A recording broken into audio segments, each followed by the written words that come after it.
Hi everyone, I'm Heath Hightower, co-host of Process Recordings. Before we get started with today's show, I want to just give you a quick reminder. While Lisa and I hope you find our show useful, we also want you to know that it's not a substitute for therapy. If you do need a therapist, however, we do recommend that you check out the psychologytoday.com website. Also, if you need immediate support, contact 988, which is the 3-digit number to contact the National Crisis Hotline and Suicide number. Thanks for listening and watching, and enjoy the show.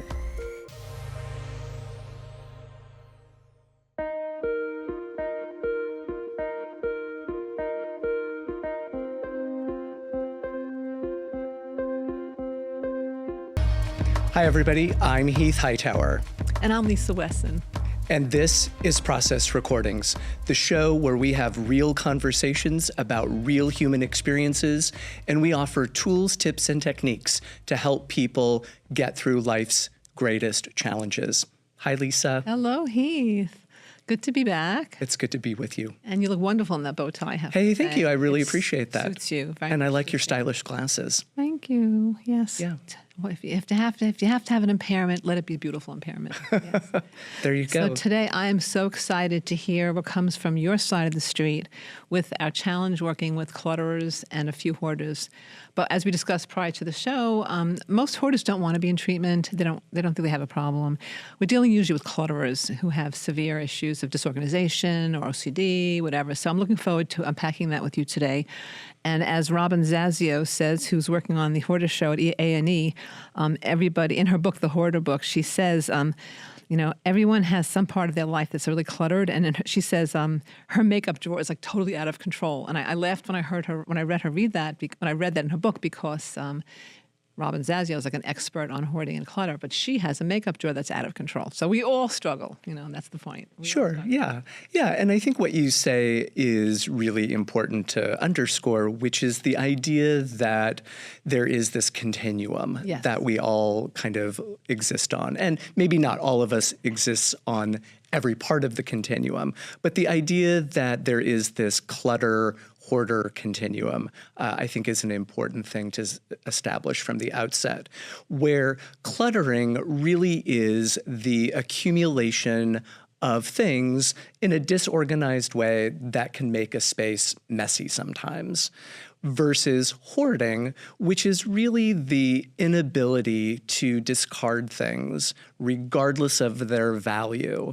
And that inability really creates an impairment, whether it's an impairment in terms of the living space itself, whether it's an impairment in relationships with people, the ability to hold down a job, et cetera. So hoarding is an actual DSM-5 TR mental health condition, whereas being a clutterer or having cluttering issues is not typically pathological in some way. No, otherwise we'd all be pathologized. And, sure. And also we go through phases like, after the death of a loved one, there's often like a huge amount of influx of things and papers that can cause temporary clutter. Yeah. But my interest is for people, personally and professionally, is how to gently and lovingly let go of whatever clutter you have. And like in some cases, it's people have just like too many socks or books or like roomfuls of DVDs they're not watching anymore. How do we let go? And I'm looking forward in part 2. I have quite a few tips and techniques from the days when I used to teach courses in New York on clutter for my elderly geriatric clients. How to work with a clutter buddy. There's a really good way to do it. There's good, better, best. And I really had a lot of success with the clutter buddy duos. So I'm going to talk about that later as a solution, which is it's free, and it can be fun, and it's very effective before you hire an organizer. Yeah. And, I think you highlighted one kind of reason or factor that leads people to live in clutter, which is situational, right? So as you mentioned, people who are experiencing a life transition, grief and loss, empty nesters, That's one kind of situation. Another is just there are just weeks or days where we're super busy, right? Where we've got the grocery shopping, plus we're seeing clients all day, or we're teaching a class, and then we've got a professional meeting, and then we kind of come home and realize that we haven't been picking up after ourselves. We see the dishes in the sink from breakfast that we didn't tend to. Right, or the mail piling up. In my case, I let the mail go for a few days. Yeah, that's right. It becomes a haystack on my dining room table. Right, and so that's situational. That's just the day got away from us, right? And so that really is an issue, and most situational forms of cluttering are really organizational issues, kind of at the heart, right? Again, not pathological. You don't have some sort of mental health disorder. It's just you may not have a system for keeping track of the daily flow of papers, dishes, or dirty laundry. And to that point, I want to share a useful tool for those of you who are wondering, am I a clutterer? Am I a hoarder? Do I have an issue even? It's a free site. It's called the National Study Group on Disorganization's Clutter Hoarding Scale. And it's a lovely diagnostic tool you can do in 20 seconds maybe. It has like 6 pictures, and you just like look at the room and see which room looks like what you've got going. And clutters are diagnosed at level 1, hoarders are diagnosed at levels 2 through 5. And you can see at a glance where you fit in on the spectrum. And then based on that, you can go, they'll recommend like maybe you need treatment. If you're level 4, maybe you need some help there, or hire some people, or go to a group, And there are lots of support groups for clutterers, which we'll get into in part 2. But it's important to be able to say without any shame, that's my big thing, no shame in this game, to learn this is a deficit and there is a solution, and you can do hard things. Don't give up on yourself. You can do this. Never give up. Clutter is something that you can do. We'll talk about the Kaizen method also, very gradual, slowly, baby steps, 15 minutes a day, and you can move through. But the diagnosis is important. Be able to know what you've got so you can face it and trace it and hopefully erase it, Right. And again, I think hoarding being the diagnosis and cluttering, which can be problematic, but not necessarily wouldn't qualify as a mental health diagnosis, at least not usually. I also think the other important differences between people who struggle with cluttering versus people who struggle with hoarding have to do with their usual functioning, right? So again, people who are having a tough time with clutter are typically able to go to work, maintain and sustain relationships with important people, go to church, mosque, synagogue, or temple, whereas folks who struggle with hoarding oftentimes will avoid those places, right? They will oftentimes not want people in their homes. Well, to that point, there's another way to diagnose yourself. I didn't make this up. It's called the chaos syndrome. CHAOS stands for can't have anybody over syndrome. So if you're living in chaos, it's a great pun, you can't have anybody over, that's a red flag that you might have become a hoarder, and you need to get some help with that. Because if it's the social isolation, and also for the elderly, what I should deal with, again, with my Jerry psych population, the egress, not being able to leave or come into the apartment safely and tripping over things and getting rashes from the filth, that's, very serious. And probably you don't have that. But, that's one of the issues. The can't have anybody over syndrome is a real red flag. Yeah, and I think one of the things that you're doing a nice job of highlighting is that there are some lived experiences of a cognitive nature or an emotional nature that really can contribute to whether people experience increased cluttering or maybe tipping over into hoarding. So when we think about, for example, geriatric populations, we know that experiences with dementia and other neurocognitive degenerative conditions can obviously impair people's ability to stay organized, to remember what to keep and what not to keep, so to speak. And so I do think it's important for us to keep that piece in mind as well. Obviously, conditions like ADHD, where again, executive functioning and organization and being able to think about goal-oriented tasks, that can be a bit more of a challenge for folks who experience ADHD. depression, anxiety. I was going to say depression can be a lead into the clutter. Yeah. So again, I think when we're thinking about some of the causes for cluttering and contributing factors to hoarding, we've got the situational. We also have the neurocognitive, neurobiological, and then we also have the psychological and the emotional. So also people who may have more avoidant tendencies, not wanting to look at the pile of stuff, not wanting to open the door to the room that has, rotting food in it.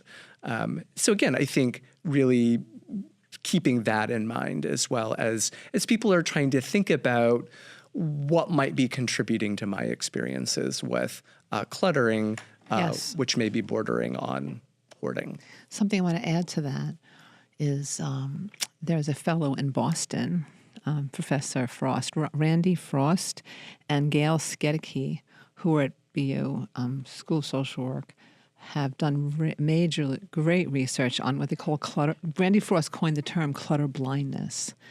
When I first read it, I read it in his book, Buried in Treasures, which I highly recommend. It's an excellent book. It's like a manual, how-to, an overview, very helpful. And Randy talks about how people literally have a neurological thing where they don't see the clutter. Like somebody walks into their house and goes, "Oh my God." And they go, What? There's nothing there. Like they literally don't see it. They've come to, it's a fascinating form of denial, or I don't know. He has a lot to say about it, but I recommend learning to accept that if you have clutter blindness, because people are telling you can't live like this. People commenting, people who say things, and you go, no, it's not a problem. You want to Google clutter blindness. You'll probably see Dr. Frost's material come up. And it's good to have gentle acceptance. Okay, I have clutter blindness. I got to work on this now, because it gives you, and he gives you openings and ways to dig into it. Because I never heard that term, and then it really explains, even in my own life, we habituate. Part of it's habituation. We get used to seeing something so much it becomes part of the norm, the new normal, and then you don't realize it's a problem. So stepping over piles of books, like in my office at home, I got so used to doing that. Until my sister one day said, "What are you, crazy living like this? Clean those books up, get rid of them, give them away. You're not going to read them, or you already read them." Like my sister was great. She just said it. She had no filter. And may she rest in peace. And I was like, I'm not done with those books. I wrote footnotes in there. I got to pull those footnotes out, and then I'll give the books away. Blah, blah, blah. She goes, "Don't leave them on the floor." We had this conversation. Sure. And that's when I realized I have clutter blindness. On my level, it's usually books and stuff like that, and CDs and DVDs and whatever on the floor, which is not great. It's also dangerous, Yeah. So we have to face ourselves. But anyway, and Randy Frost and Gail Skedicke do great work in that book, Buried in Treasures. Mm-hmm. Yeah. And I think as you're kind of talking about the psychological phenomenon of clutter blindness, I think another phenomenon that people often are engaging in as it relates to both clutter and hoarding behavior really is cognitive dissonance, right? Mm-hmm. So the idea of cognitive dissonance is where we think and feel one way, and we also think and feel a different way, and those two different thoughts or feelings conflict with each other. It can be behaviors that conflict. So, for example, I might believe it's really important to have a clean house, and I might believe, oh my gosh, I might need that someday. And so those two things are in conflict with each other. Bingo. And so then the question becomes, how do I resolve that conflict? And so in cognitive dissonance theory, one of the things that happens is that in order to keep the cluttering behavior, people begin to shift their thinking about what's okay and what's acceptable, right? They begin to rationalize why they have to keep the thing that they need to keep. And so I do think that that's another important factor as we're thinking about not only the kind of neuropsychological component of clutter blindness, but then also the cognitive thought patterns really related to cognitive dissonance. Yes. And generally speaking, when there's tension between a person's behavior and their thoughts and belief systems, they will oftentimes very subtly shift their belief systems in order to keep the behavior intact. I've seen that. Yeah. And so that's another, I think, important piece of this to keep in mind as well. Right. And also it's good to ask the questions, the pros and cons of keeping the clutter. I love doing pros and cons. I learned that from DBT, but dialectical behavior therapy is big on this. But learning like what are the benefits of having all this stuff? What am I getting out of it? And literally writing the list, and then like, what's the problem? What's the cons of the stuff? And when people see it on paper, it's a very basic exercise, but it really can help. I've had people get really good insight into what's going on, and like, is it worth it? You know, and even with library books, I mean, people with too many books, I can relate when people tell me they have a book problem, but you know, you have to say, you know, at this point in time, almost everything is online. You can even read and listen to books digitally at this point to save a book. Although, like in my case with the footnotes, I want to like write my notes. But other than that, I mean, you can always get another book. Nothing is gone anymore. You can't lose it. So everything's digital. So, but the pros and cons can be very helpful to break the dissonance, or to unpack it a bit. Yeah. You know, because we have to say, you know, they're getting great benefit from something.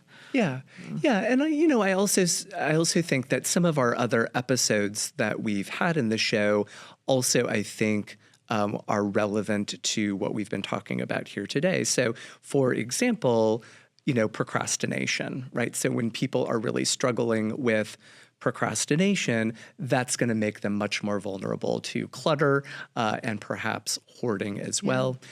Certainly our episode around grief and loss would also, I think, be really helpful as people are trying to think about whether or not the cluttering behavior is really connected to the grief and loss and bereavement process associated with an important person, place, or pet that they have lost. That's a great point. Thanks for referencing our previous podcast too. Yeah.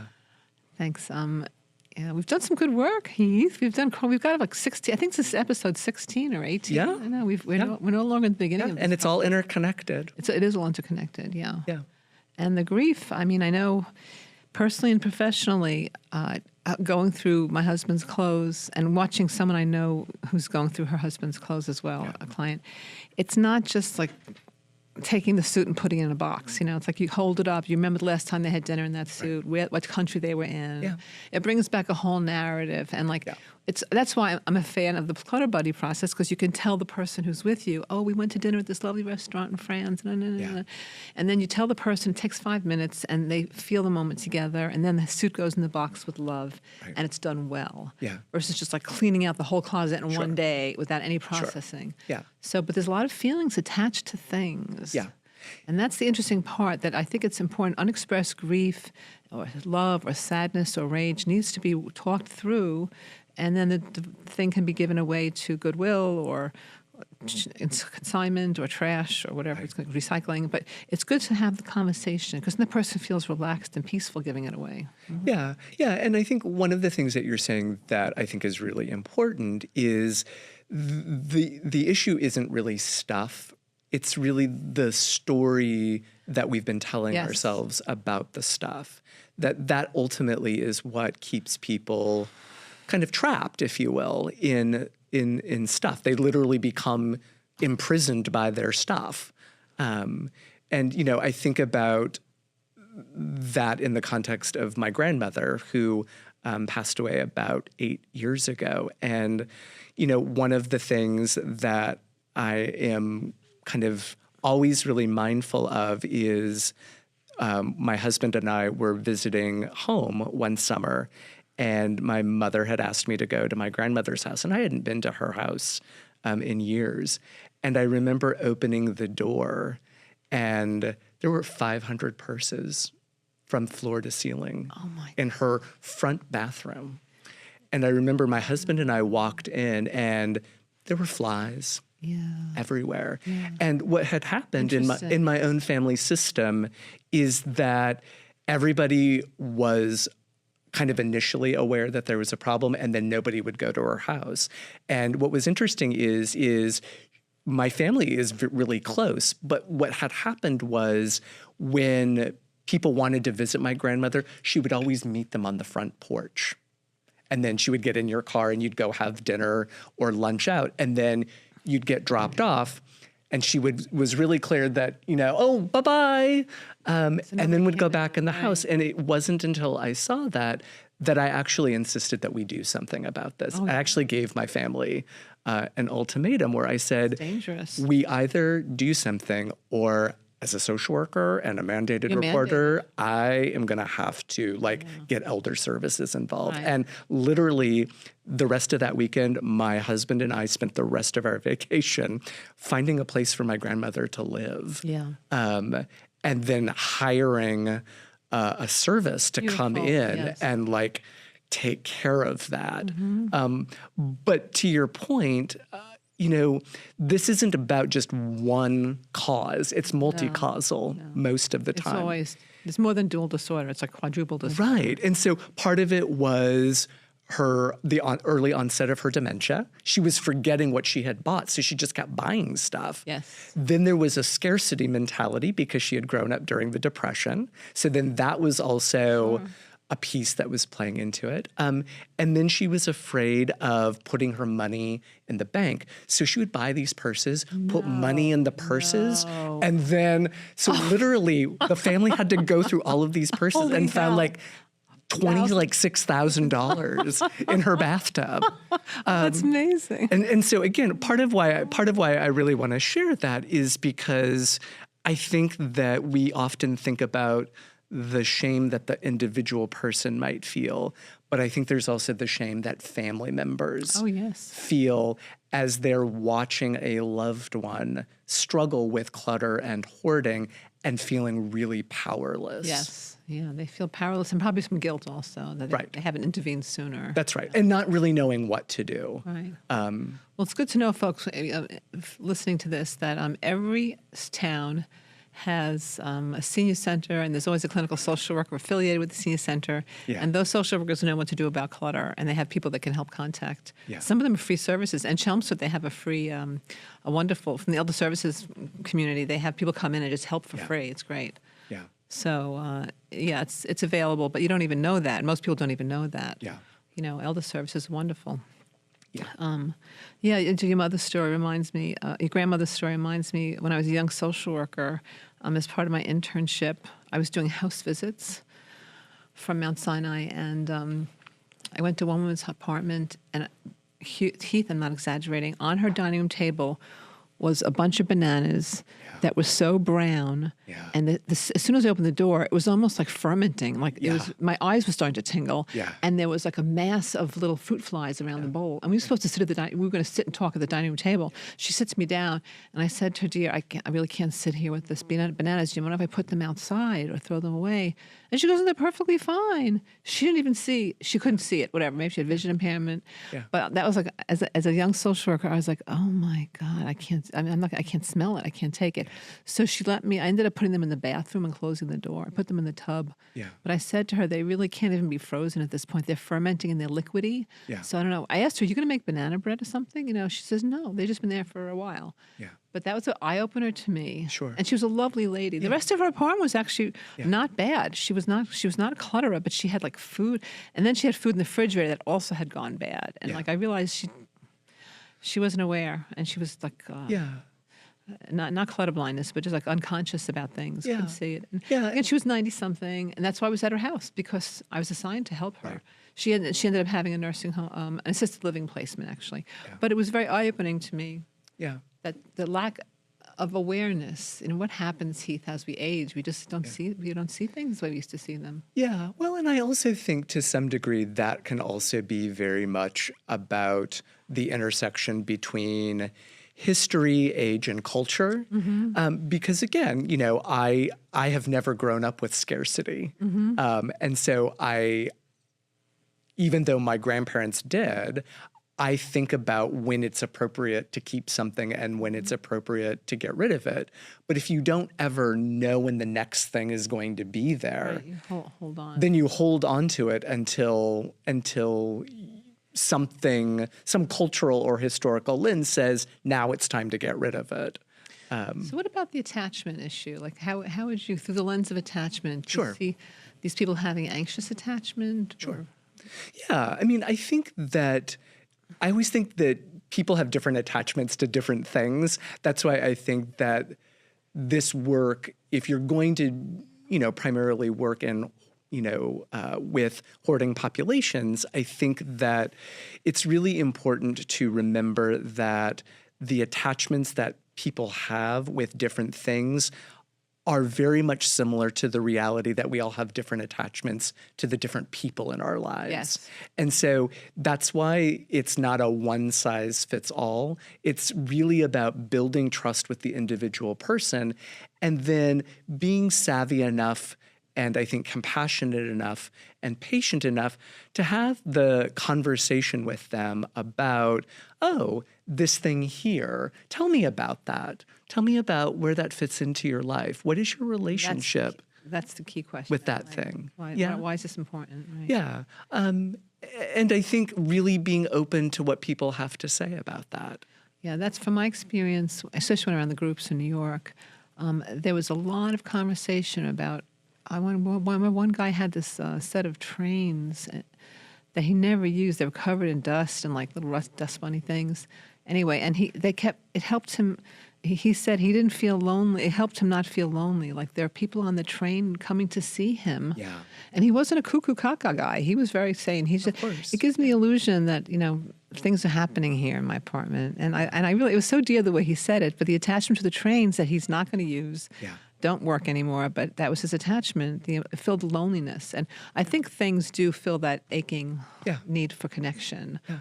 Unfortunately, not very well, but that's the illusion of connection. Yeah. And I think that, as I'm having my closing thought about this, I think one of the things to just be aware of is the more stuff there is in someone's house, the emptier people feel on the inside, right? There's this inverse relationship almost. So on that note, thank you for the honor of your time, listeners. We always appreciate having you join us. And we know there are thousands of podcasts out there. I'm Lisa Wessan. And I'm Heath Hightower. And we're here every month to do a couple of broadcasts on topics that will help expand your capacity for success, abundance, and love. Remember, good health is wealth. Go for it. You deserve the best possible life ever. Bye-bye now. Bye. Process Recordings is produced by Lisa Wessan and Heath Hightower, with technical support from Chelmsford TeleMedia, the community media center of Chelmsford, Massachusetts.